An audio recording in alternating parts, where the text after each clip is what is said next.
नमस्कार साथियों, आज का अभी का सत्र का नाम है नॉलेज यानी ज्ञान। और ज्ञान के बाद जो होता है वो अनुभव होता है, और अनुभव और ज्ञान इसके बीच में एक चीज़ होती है स्किल। वो स्किल क्या होता है? ये स्किल उपयोग करने से मेरे ये जो सेशन है सुबह थोड़ा काम हो गया है सॉइल डेवलपमेंट के बारे में। इसके आगे क्या करना है, हमें रोशनी कैसे खींचना है, 2 गुना पैदावार कैसे लेना है, इसी के बारे में मैं अभी ज़्यादा ध्यान दे दूँगा।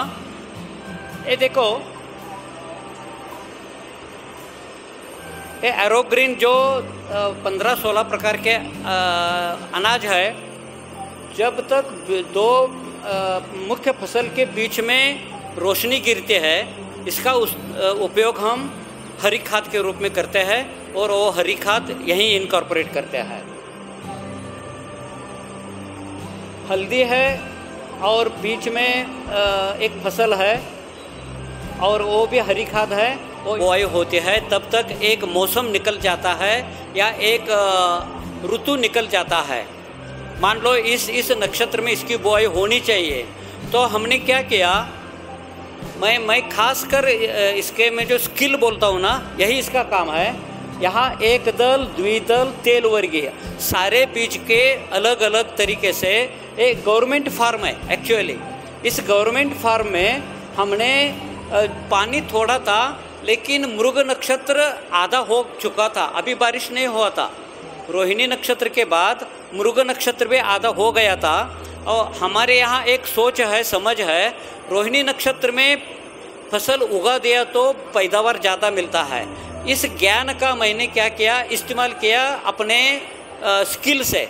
तो थोड़ा पानी में एक दल, द्विदल, तेल वर्गीय सारे बीज का एक बेड बनाया और इसमें बॉय करके थोड़े पानी में, और जून के 20 के बाद बारिश आ गया, तब तक ये 25 दिन के पौधे बन गए।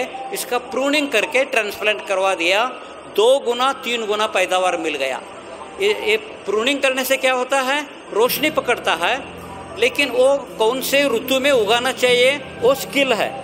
रोहिणी नक्षत्र में उगा दिया, बारिश तो मृग नक्षत्र आधा होने के बाद आ गया, तब तक 25 दिन का एक पनेरी बन गई थी, प्रूनिंग करके ट्रांसप्लांट कर दिया, पैदावार 2 गुना हो गया। ये देखो, तुम्हारे यहाँ यानी लगभग पंजाब, हरियाणा, उत्तर प्रदेश में 1 एकड़ के लिए 50-60 किलो गेहूँ बोते हैं। मैं सिर्फ 2 किलो गेहूँ की पनेरी बनता हूँ, और इस पनेरी को प्रूनिंग करके 1.5 फीट बाय 1.5 फीट दूरी पर एक गाड़ी लगाता हूँ गेहूँ की। और इसका क्या होता है आगे देखिए, ये बीज बोआई कर रहे हैं गेहूं के 2 किलो 1 एकड़ के लिए, तो उगा दिया। वो 22 दिन के दरमियान इसका प्रूनिंग हो जाता है। ये प्रूनिंग जो सूखा पत्तियाँ दिखता है वो प्रूनिंग वाला है। और आज ये जो पनेरी है गेहूं की प्रूनिंग वाली, उसको उखाड़ के हम पानी दे के लागत कर रहे हैं पानी के साथ। 1.5 फीट बाय 1.5 फीट दूरी से एक गेहूं की पनेरी यानी 1 एकड़ के लिए सिर्फ 2 किलो गेहूं के बीज चाहिए। ये देखो, ये 4 दिन के बाद एक गेहूं की पनेरी थोड़ी सी नरम हो गई थी, वो खड़ा होने लगी। और इसका दूसरा एडवांटेज क्या मिला, ये देखो, एक काड़ी में 80-90 किले आ गए, और 2 पनेरी के बीच में 1.5 फीट अंतर था। बगल में देखिए वही खड़ा फसल है, इसकी पत्तियां कितने चौड़े हो गए हैं। वो रोशनी पकड़ता है, प्रूनिंग करने से ज़्यादा किले भी निकलते हैं, रोशनी भी पकड़ता है। और एक सरल साइंस है, मोर फोटोसिंथेसिस मोर यील्ड। तो 2 किलो में क्या संभव है क्या 24-25 क्विंटल अनाज मिलने का? मेरे पास उत्तर है।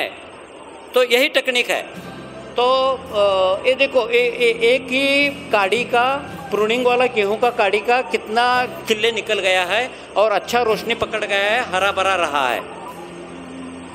यही देखो, ये नॉर्मल खेत था, गेहूं बोया गया था। इसमें मैं 2 लाइन नीचे वाला, इसी खेत में नीचे वाले 2 लाइन में मैंने जाते जाते प्रूनिंग करवा दिया और इसका अनुभव लेने के लिए किसान को बोला। उन्होंने अपना अनुभव बोला, प्रूनिंग वाला बहुत बढ़िया पैदावार हो गया है। मुझे सारा खेत में प्रूनिंग मुझे से करवाना था, वो क्यों नहीं करवाया, को इनको अनुभव मिल गया। 2 गुना 3 गुना पैदावार मिल गया सिर्फ प्रूनिंग से। मूंगफली, ये देखो ग्राउंडनट, प्रूनिंग जहाँ नहीं किया इसमें सिर्फ 40-50 मूंगफली लगी थी एक बेल को। जहाँ प्रूनिंग करवाया वहाँ 100 से 120 मूंगफली लग गई। ये डिफरेंस दोनों में देखो। सोयाबीन में भी एक ही खेत के दोनों पौधे हैं, इसको प्रूनिंग नहीं किया, फल बहुत कम है। इसके 3 गुना बगल के लाइन में मैंने प्रूनिंग करवाया था सोयाबीन को। इसका जड़ भी देखो और फली कितनी लगी देखो, 3 गुना पैदावार मिल गया है। ऐसे ही कौपी का उसकी यानी द्विदल धान्य का है, इसकी नर्सरी बनवा दी, प्रूनिंग करवा दी और बाद में ट्रांसप्लांट करवाया 5 फीट दूरी पर एक पौधा, और फली इतनी लग गई, बहुत फली लग गई। ये हल्दी का है, हल्दी का भी प्रूनिंग करवा दिया। नहीं करवा दे उसको 2-2.5 किलो नॉर्मल होता रहता है हल्दी का कंद। जिसको प्रूनिंग करवाया उसको 5-7 किलो तक एक कंद बना दिया सिर्फ प्रूनिंग टेक्निक से। ये धान का है, धान का 2 फीट बाय 2 फीट प्रूनिंग करके गेहूं जैसा धान का भी प्रूनिंग करते हैं। और ये एक्चुअली 2 फीट बाय 2 फीट दूरी पर एक काड़ी लगा दिया था धान का, और इसको इतने किले निकल गए, 80-90 किले निकल गए और ये इतना बड़ा पैदावार मिल गया। लगभग बासमती है 25-28 क्विंटल पैदावार मिल गया सिर्फ 2 किलो बीज से। ये भी उड़द है, उड़द का भी प्रूनिंग ऐसा ही किया। 1 एकड़ के लिए जहाँ 6-7 किलो बोते हैं, इस जगह मैंने 600 ग्राम बोया। कितना? 6-7 किलो के बदले 600 ग्राम बोया और उसका प्रूनिंग करने के बाद 14-15 क्विंटल अनाज मिल गया।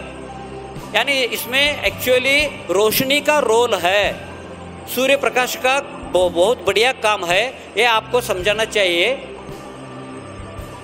कपास में ये ऐसा ही, वो ऊपर वाला है नॉन प्रूनिंग है, लेकिन वो बीटी है, बहुत खर्चा किया था बीज खाद वगैरह वगैरह।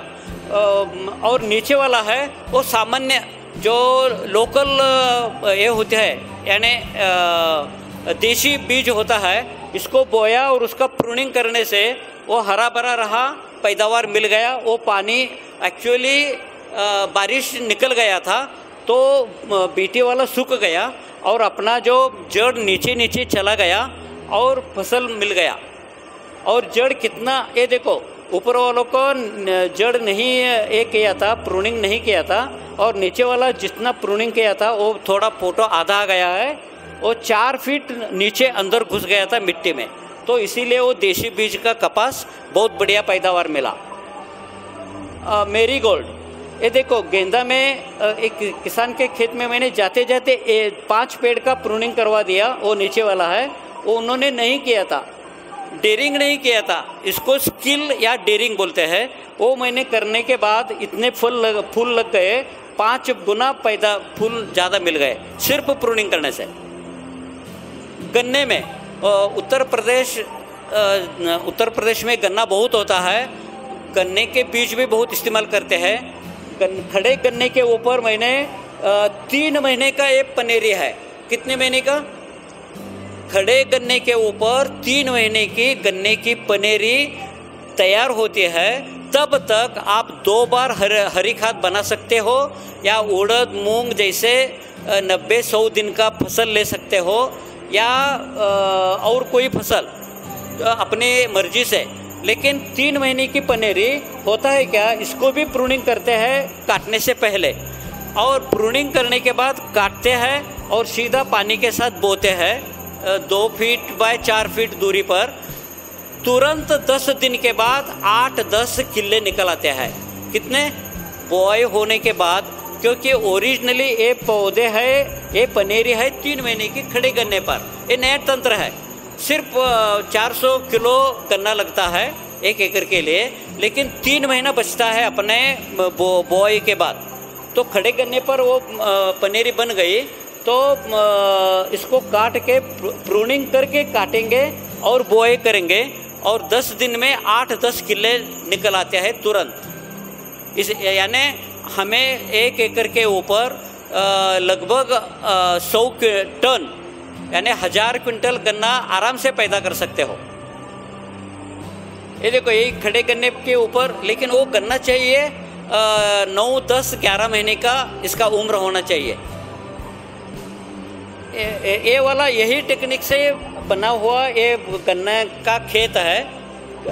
खेत का इसका ये देखो कितना बढ़िया फसल है गन्ने का, जो vertical nursery, sugar cane vertical nursery बोलते हैं इसको।